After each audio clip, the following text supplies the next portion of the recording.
Hi hello. ఇవాళ recipe ఏం లేదండి, సింపుల్గా అయిపోయేటటువంటి లంచ్ బాక్సులలో సరిపోయేటువంటి పిల్లలందరూ ఇష్టంగా కమ్మగా తినేటటువంటి కొబ్బరి అన్నం అండి. చాలా ఈజీగా తక్కువ ఇంగ్రీడియంట్స్తో అయిపోయేదండి. ఫస్ట్ ఏం లేదు, ఆయిల్ వేసుకొని ఈ తిరువాత గింజలన్నీ వేసుకోవాలండి. కాస్త శనగబడలు ఉద్దిబడలు ఎక్కువ వేసుకోండి, పంట కింద పడితే చాలా టేస్ట్గా ఉంటుంది. ఆ తర్వాత పచ్చిమిరపకాయలు యాడ్ చేసుకోండి.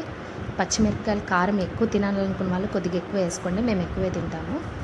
కమ్మగా కావాలి చాలు అంటే తక్కువ వేసుకోండి, ఒక 4-5 సరిపోతాయండి. తర్వాత కరివేపాకు వేసుకోండి.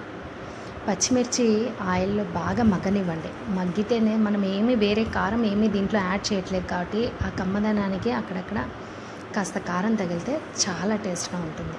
దీంట్లో మనం చేయాల్సింది ఏం లేదండి, కొబ్బరి అనేది మిక్సీకి వేసి పెట్టుకోవాలి. పచ్చి కొబ్బరి అండి, పచ్చి కొబ్బరితోనే చేయాలి.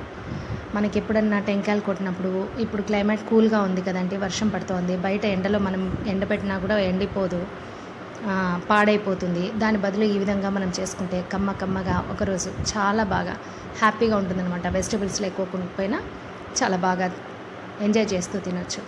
ఈ విధంగా కొబ్బరిని బాగా స్టవ్ సిమ్లో పెట్టే వేయించుకోవాలండి, ఫ్రై చేసుకోవాలి. కదుపుతూనే ఉండండి. పక్కకి వెళ్ళారా మోయే అయిపోయింది, పక్కకి వెళ్ళొద్దండి. కొబ్బరి మాత్రం ఖచ్చితంగా బాగా సిమ్లో పెట్టి బాగా వేపుకోండి. ఆ అరోమా అనేది మీకు తెలుస్తుంది, కొబ్బరి అన్నము టేస్ట్ తెలుస్తుంది. కొబ్బరి వాసన వేగినప్పుడు ఎంత చక్కగా వస్తుందంటే అంత చక్కగా వస్తుంది. మీ ఇంట్లో ఏం వంట చేస్తారని చుట్టుపక్కల వాళ్ళు అడగకపోతే అప్పుడు అడగండి. మీరు మీ పిల్లలు లంచ్ బాక్సులన్నీ ఖాళీగా తేకపోతే అప్పుడు చూడండి, మీ వారికి కానీ మీకు కానీ జాబ్స్ చేసే వాళ్ళు కానీ ఈజీగా చేసుకొని వెళ్ళిపోవచ్చండి. బ్యాచిలర్స్, పీజీలో ఉండేవాళ్ళు కానీలే, బ్యాచిలర్స్ కానీలే, ఎవరైనా చేసేసుకోవచ్చు. టక అయిపోతుందండి. లాస్ట్లో కొత్తిమీర చల్లుకోండి. రైస్ మనం ఇదివరకే ప్రిపేర్ చేసి పెట్టుకోవాలండి. లెమన్ రైస్కి ఎట్లో అట్లే చూడండి. లాస్ట్లో ఈ విధంగా కలిపేసి కొత్తిమీర చల్లుకోండి.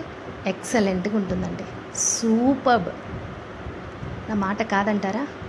ట్రై చేసి చూసి కామెంట్ చేయండి, సబ్స్క్రైబ్ చేయండి.